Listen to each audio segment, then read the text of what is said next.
سلام دوستان، خوش اومدید به یه ویدیو دیگه از داداش گلتون، اولین ویدیو چنل جدیدمون. من میلاد جدیدی هستم و اینجا چنل یوتیوب منه. منم سام هستم دوستان. دوستان خوش اومدید به یه ویدیو جدید از بنده. بله. فوکوس دوربین اگه بیاد روی من الان درست شد. ما توی یک شریف سامی جان بچه‌ها خیلی خوش اومدید به چنل میلاد عزیز. حتما چون چنل جدید هست حمایت کنید، کامنت انگلیسی بذارید، لایک کنید پست‌ها رو، به همین پست رو همین دیگه عشق بریم ببینیم توی مینی چت چه خبره.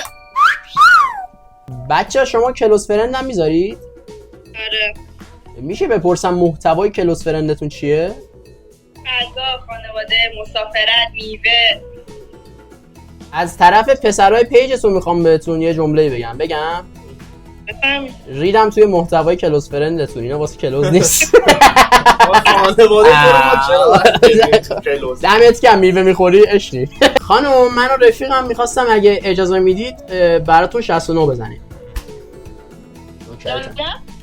69 خجالت نمیکشی؟ عجیبه واسهتون 69 تا رو ندیدید؟ دو نفر 69 بزنن؟ خجالت بکش، زشته. خجالت نمیکشی 69 دیگه. چیه؟ واقعا متاسفم من. اصلا دیدید ما چجوری 69 میزنیم دارید دیسمون میکنی؟ واقعا برات متاسفم. الان بزنیم یا نزنیم؟ بزنید. داداش بلند شامون عوض کن، من اینجا راحت نیستم. باش 69 میخوام بزنم به جون خودم، 6 تا 69 از اون برش در بیاد. 69 بیا. خیلی وقت باش نزدیم. خیلی وقت 69 بزنیم ها. 69 میخوام بزنم. خب آماده ای؟ آره. این شما و این 69 که ما میخوایم بزنیم. 69 باید بزنیم. بگیرش داداش. یه دو 3 2 1 بیار بالا، حالا تو بزن. 69 زنا. 69 زنا.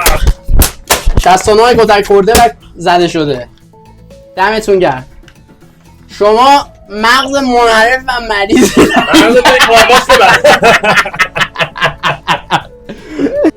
داری منو مسخره کردی؟ نه بابا چرا باید تو رو مسخره کنی؟ مگه تو مسخره ای؟ آخه من از یوتیوبر خوشم نمیاد. خب به انمون که از ما خوشت نمیاد چیکار کنیم؟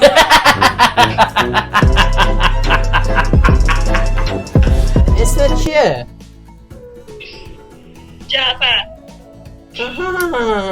با اینکه کلا داره بودم. اسمت چیه؟ ملینا. معنی اسمت میدونی چیه؟ واقعا نمیدونی چیه؟ معنی اسمت چیه؟ نه تو میدونی چیه؟ من چرا باید بدونم معنی اسمت تو چیه؟ الان واقعا نمیدونی معنی اسمت چیه؟ خب اشتباه میکنی دیگه. واسه چی اسمت گذاشتی ملینا؟ خودت چیه؟ میلاد. معنی چیه؟ نمیدونم.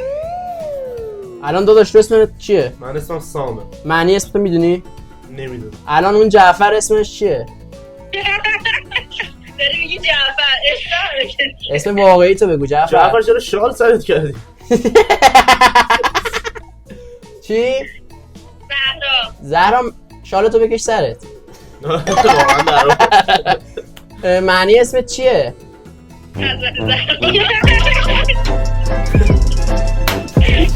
شربت. خوبی؟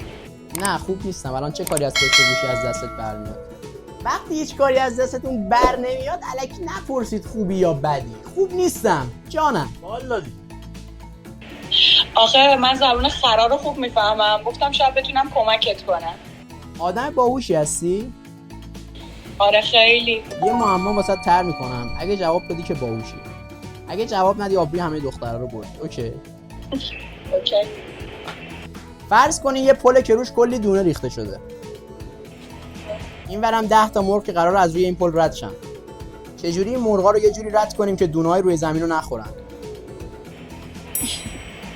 نمیدونم چطوری. باید سر این 10 تا مرغ کنیم توی کونه هم دیگه که دونه‌های روی زمین رو نبینن و رد شن.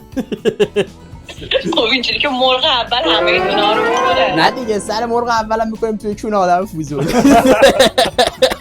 خب اونجوری که این خانم هم دونا رو میخوره. نه دیگه سر این خانم هم می‌کنیم توی کونه تو که دونه‌ها رو نخوره. اینجوری که این آقا هم ایدونه ها رو می‌خوره. نه دیگه سر اینم می‌کنم توی کونه خودم. یادت راحت یه شب رسم زده نمازا من کن خودش ناز صدا میاو در بیاری؟ صدای میاو با همین ریشام صدای گربه در بیارم، خوبه دیگه. با این عظمت، با این 100 هیکل. کیلوه لطفا دیگه. این واقعا داره از من میخواد من بگم میاو. در بیا. چی بگم؟ میاو. میاو. ریدم رو عظمت. مارمولک دیدمه. فقط دیدیم یا فالوم هم داری؟ فالوت هم دارم. مطمئنی؟ آره. اسمم چیه؟ میلاد. قسم بخور که فالوم داری باور کنم. وای چی بگم؟ ببین من امشب قراره به کسایی که منو فالو دارن و اینجا منو میبینن یه هدیه ناقابل بدم به عنوان سورپرایز و تشکر.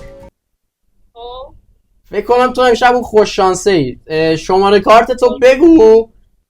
شماره کارت تو بگو که من مبلغ 10 میلیون تومان از طرف خودم بزنم به کارتت برای اینکه تشکر کنم ازت. مرسی که منو فالو داری و اینکه لطف میکنی دیگه. شماره کارت تو بگو. من میدم. شماره کارت تو بگو که من از خجالت دریام. دمت هم گرم که منو فالو داشتی تا اینجای کار. 67. خب اس ام اس بانکت فعاله؟ آره. یه چک بکن نوتیف تو این اومد. نه اونجا رو نه. کجا رو؟ اینجا رو.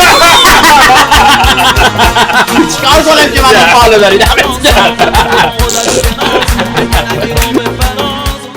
تا حالا آدم ندیدی؟ خانم این چه طرز برخورد به آدم نابیناست. نابینا اینجا چی کار میکنه؟ بعضی وقتا با من میادش در حال هواش عوض شه، سرگرم شه، لبخند رو لباش کنه. مادرزادی نابینا بوده یا تو تصادف چی شده؟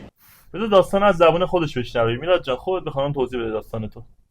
منم یکی بودم شبیه شما، عاشق بیرون رفتن، عاشق طبیعت، عاشق جنگل، عاشق این بودم همیشه از خونه بیرون باشم. ولی خب همه اینا موقت بود تا وقتی که من به سن بلوغ رسیدم. دیگه از بیرون خوشم نمی اومد. فقط تو خونمون بودم. خونمون، اتاقم، حموم، دستشویی. تا اینکه یهو به خودم اومدم دیدم دیگه هیچ جا رو نمیبینم. امیر داداش ساعت چنده؟ الان ساعت 2. داداش اون امانتی هایی که بهت داده بودم و بهم میدی؟ داداش قرار نبود مگه کمش کنی؟ کمش کردم. قبلا روزی 3 بار بود، الان شده روزی 2 بار و نیم. خیالش جلو من خانم زشته. داداش اون امانتی ها رو بی زحمت به من بده. دمت گرم. کارت کنم خانم شرمنده دیگه. مرسی خانم، تشکر. من میام دوباره. نکنید خوب نیست. خانم کلایی حاضری به خاطر 10 میلیون تومان قید رفیقتو بزنی؟ بله. رفاقت دخترها همینقدر بیارزش و به درد نخوره. واسه همینه که همه جا حرف رفاقت پسراست، از با معرفت بودنشون، با مرام بودنشون، پشت هم بودنشون. خیلی شما تا هم خوبی؟ ما خیلی خوبیم. رفیقمه. خیلی مشخصه. عشقت. تو الان خودت خب به خاطر 10 میلیون تومان قید رفیقتو میزنی؟ سامی که دوستمه، ولی تو یه تومن دیگه بذار رو اون 10 تومن، من میرینم تو دهن اون رفیقم. تو دوستمی، تو داداشمی. مرسی منو نگفتی. نه تو دوستمی داداش، اون رفیقم. واسه همین بود که امروز رفیقمو نیاوردم بغلم، دوستم آوردم. من ناراحت باشم، خوشحال باشم.